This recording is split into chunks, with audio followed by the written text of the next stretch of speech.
Their obsession is to transform the rest of the world into carbon copies of themselves. And in order to further this process of transformation of mankind into carbon copies of themselves, they bring to the world something called globalization. The whole world becomes connected. The whole world becomes interconnected. And as the world becomes interconnected, television is used as the master instrument for brainwashing the rest of mankind and causing mankind to become copycats of the West.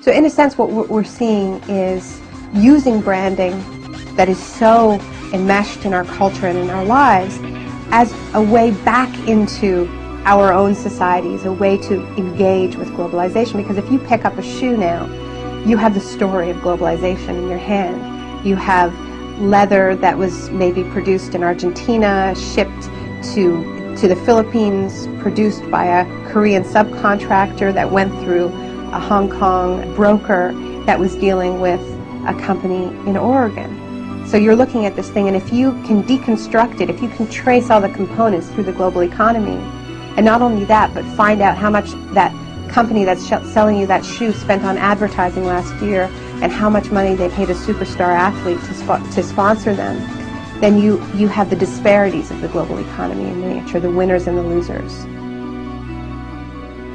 What we've seen in the past 6 years is an explosion of brand-based investigative activism, where you have campaigners that have peeled or looked behind the brand, peeled away the facade to see how the goods are produced.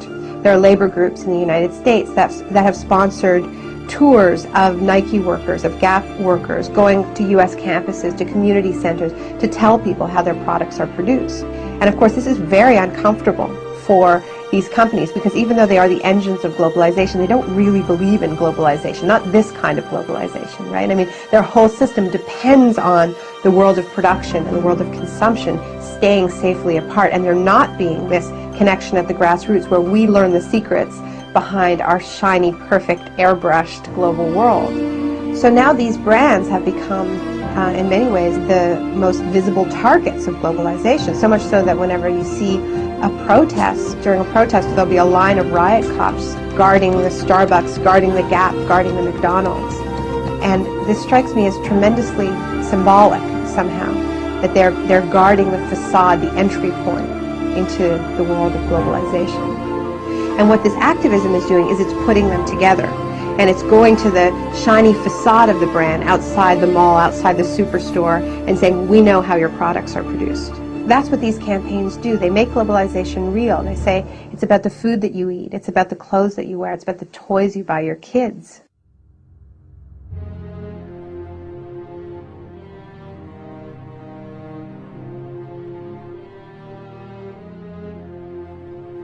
Globalization is a system that ties in industries from around the world to be working for the same business interests.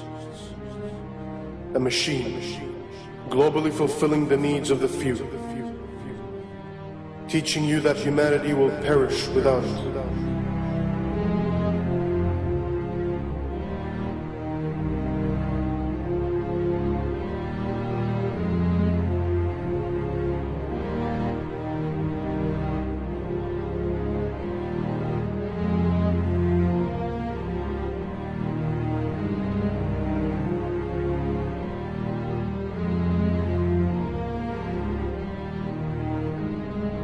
In a globalized world, corporations become living, breathing persons, a modern-day slave master.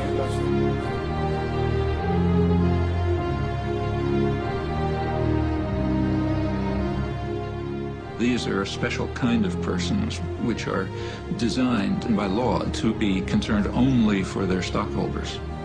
and not say what are sometimes called their stakeholders, like the community or the workforce or whatever.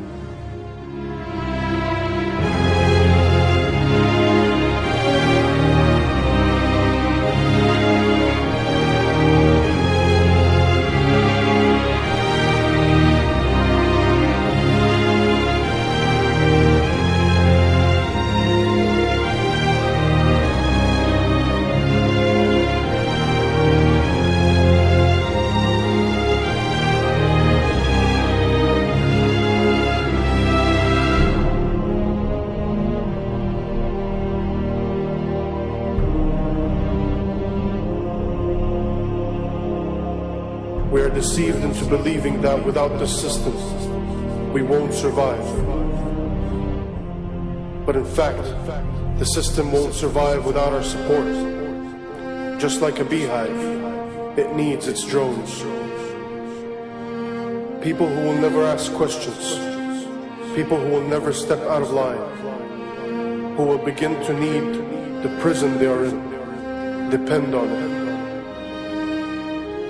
love it.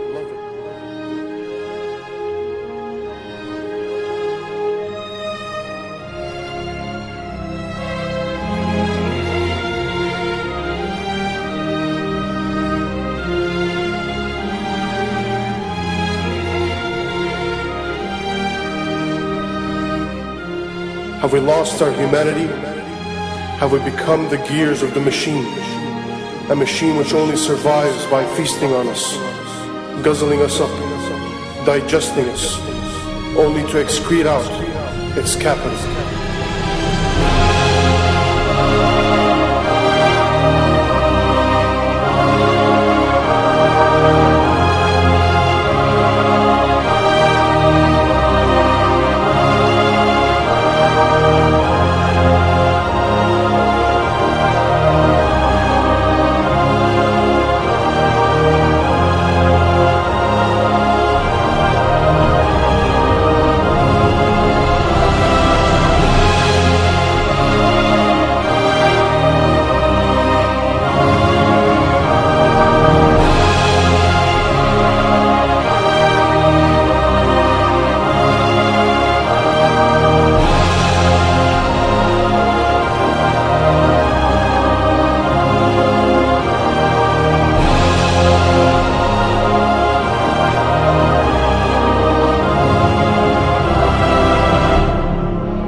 The mistake that a lot of people make when they think about corporations is they think, corporations are like us.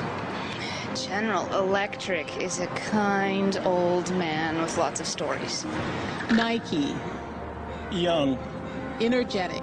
Microsoft. Aggressive. McDonald's. Young, outgoing. Monsanto.